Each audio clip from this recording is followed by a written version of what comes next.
Hello दोस्तों, आपका स्वागत है एशियन एकेडमी ई क्लासेस में।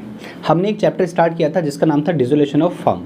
अब यहाँ पर हमने काफ़ी सारी चीज़ें सीख ली हैं, काफ़ी सारी वीडियोस हमने देख ली हैं। इसके बाद फाइनली आज हम बात करने वाले हैं पार्टनर्स कैपिटल अकाउंट की।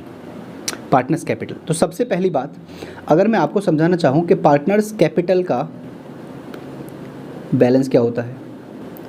पार्टनर्स कैपिटल का हमेशा ध्यान रखिए बैलेंस होता है क्रेडिट, क्योंकि वो कहाँ लिखा होता है, वो हमेशा आपको दिखेगा लाइबिलिटी साइड में लिखा हुआ, और लाइबिलिटी क्रेडिट नेचर की होती है, इसलिए वो क्रेडिट बैलेंस होता है। दूसरी बात, क्या आपको ये बैलेंस कभी कभी एसेट साइड में देखने के लिए मिल सकता है? बिल्कुल मिल सकता है। देखो मैं आपके सामने ये एक बैलेंस शीट बना देता हूँ। ये बैलेंस शीट है, यहाँ पर मैंने लिख दिया बैलेंस शीट। ये लेफ्ट वाली साइड होती है लाइबिलिटी और ये होती है एसेट्स। कभी कभी आपको देखने के लिए मिलेगा आपके क्वेश्चन में, इधर लिखा होगा एज कैपिटल, इधर लिखा होगा बीज कैपिटल। मान लो इधर लिखा है 1 लाख, इधर लिखा है 2 लाख। और कभी कभी बाय चांस किसी पार्टनर, फॉर एग्जांपल यहाँ पर सी पार्टनर भी है, ए बी सी 3 पार्टनर्स है, तो वो सी पार्टनर का जो बैलेंस है वो आपको यहाँ मिलेगा एसेट साइड में लिखा हुआ सी इज कैपिटल, फॉर एग्जाम्पल 20,000। अभी ऐसा होता क्यों है? देखो ये 1 लाख 2 लाख तो बिजनेस में लगाए हुए हैं किसने, ए ने और बी ने, लेकिन सी का नेगेटिव बैलेंस आ रहा है। इसका मतलब उससे हमें पैसा रिकवरेबल है, उससे पैसा हमें लेना है। क्यों? क्योंकि हो सकता है उसने ज़्यादा विड्रॉ कर लिया। क्या मैं ये बोल सकता हूँ कि अगर मान लो सी का कैपिटल बिजनेस में 1 लाख था, ठीक है, क्रेडिट, और उसने विड्रॉ कर लिया था, बिजनेस से 1,20,000, तो क्या उसने 20,000 फालतू निकाल लिए थे बिजनेस से? Answer is yes. तो वो जो 20,000 का कैपिटल बैलेंस है वो डेबिट हो चुका है, यानी नेगेटिव में जा चुका है, इसलिए वो आपको मिलेगा यहाँ पर एसेट साइड में देखने के लिए। अब हम पार्टनर्स कैपिटल किस तरीके से बनाते हैं वो आपको मैं बताता हूँ। तो इस चैप्टर में डिसोल्यूशन में आप बनाइए पार्टनर्स कैपिटल।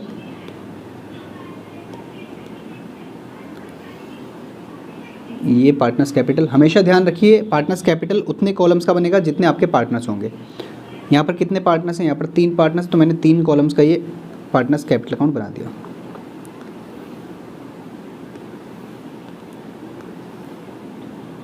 ठीक है, और पार्टनर्स कैपिटल अकाउंट हमने बना दिया। इसके बाद में अब मैं बात करता हूँ, जैसे मैंने यहाँ पर लिखा पार्टनर्स कैपिटल अकाउंट्स। अब पार्टनर्स कितने हैं? 3, ए बी सी, इधर भी A B C, this is credit side and this is debit side. अब सबसे पहली बात, हमेशा ध्यान रखिए जो भी आपकी बैलेंस शीट आपको मिलेगी वहाँ पर जो आपको ओपनिंग बैलेंसेस दे रखे होंगे, जैसे मैंने यहाँ पर बताया ये 1 lakh 2 lakh, these are opening balances. सबसे पहले हमें इन्हें लिखना होता है। तो ओपनिंग बैलेंस लिखने के लिए हमेशा ध्यान रखिए ये लायबिलिटी साइड में जो लिखे हुए हैं ये क्रेडिट बैलेंस है। इसका मतलब ओपनिंग बैलेंस कहाँ आएगा? क्रेडिट साइड में। तो यहाँ पर आप लिख देंगे बाय बैलेंस ब्रॉट डाउन, ए का 1 लाख है, बी का 2 लाख है, लेकिन सी का एसेट साइड है, तो इसका ओपनिंग बैलेंस कहाँ चला जाएगा? डेबिट साइड में, इधर। तो यहाँ पर आप लिखेंगे 2 balance brought down, 2 balance B D, A में नहीं, बी में नहीं, सी में। कितना? 20,000। पहली बात तो आप ये समझ लीजिए। इसके बाद पार्टनर्स को अब क्या क्या देना पड़ेगा? देखो पार्टनर्स में सबसे पहले चीज़ जो जाएगी वो जा सकती है जनरल रिजर्व, फॉर एग्जाम्पल इनके ओल्ड रेशो में जो इनका रेशो रहेगा। और क्या जा सकता है? Contingency reserve, CR। और क्या जा सकता है? रियलाइजेशन में जो प्रॉफिट हुआ होगा वो जा सकता है। ठीक है, ये चला गया। इसके बाद अब यहाँ पर कुछ ऐसी चीज़ें, जैसे मैं बोलूँ पार्टनर ने क्या बोलते हैं उसको, एसेट टेक ओवर कर ली थी या लायबिलिटी टेक ओवर कर ली थी, तो उसके हिसाब से वो आ जाएगा। ठीक है, अगर एसेट टेक ओवर कर ली थी तो पार्टनर्स कैपिटल कम हो जानी चाहिए। फॉर एग्जांपल किसी पार्टनर के 1 लाख रुपीज़ थे, अब वो 20,000 की एसेट अपने घर ले गया, तो उसकी कैपिटल 20,000 से कम हो जाएगी, इसलिए 20,000 से उसको हम डेबिट कर देंगे। तो यहाँ पर हम लिख सकते हैं टू रियलाइजेशन, जिस पार्टनर ने भी की होगी एसेट टुक ओवर। लेकिन अगर कोई लायबिलिटी पार्टनर टेक ओवर करता है तो उस केस में क्या होता है? उस केस में उसकी कैपिटल बढ़ जाती है, तो वो आप क्रेडिट में ही लिखोगे यहाँ पर बाय रियलाइजेशन। ठीक है, अब फाइनली जब आप इसको क्लोज करोगे इस अकाउंट को, पार्टनर्स कैपिटल को, तो आपके बैलेंसेस बचेंगे। फॉर एग्जांपल मैं कहता हूँ कि यहाँ पर बैलेंस बचा है इधर पार्टनर्स कैपिटल का, तो आप उसकी पेमेंट कर दोगे टू कैश। लेकिन अदर इधर बचा है क्रेडिट में, तो आप पैसा पार्टनर से मंगा लोगे बाई कैश। सिंपल, ये आपको करना है यहाँ पर। इसके बाद अब हम बात करेंगे कैश अकाउंट की। तो कैश अकाउंट बोलते हैं या फिर बैंक अकाउंट बोलते हैं या फिर आप इसको कैश बुक बोलो, एक ही बात है। कैसे? अब आपको क्या करना है, आपको ऐसे एक फॉर्मेट लेजर का बना देना है अपने एग्ज़ाम में, ठीक है। ये आपका इधर credit side, this is what debit side. हमेशा ध्यान रखिए कैश का जो नेचर होता है वो क्या होता है, डेबिट बैलेंस, इसीलिए उसका ओपनिंग बैलेंस हमेशा किस साइड आएगा, बैलेंस ब्रॉट डाउन करके। सिंपल। उसके बाद फिर आपको क्या करना है, जो जो आप एसेट बेचोगे कहाँ से, रियलाइजेशन से, तो उसका पैसा आएगा। हमेशा ध्यान रखो कैश का पैसा डेबिट साइड आता है, क्या आता है, पैसा आता है डेबिट साइड, और जाता कहाँ से है,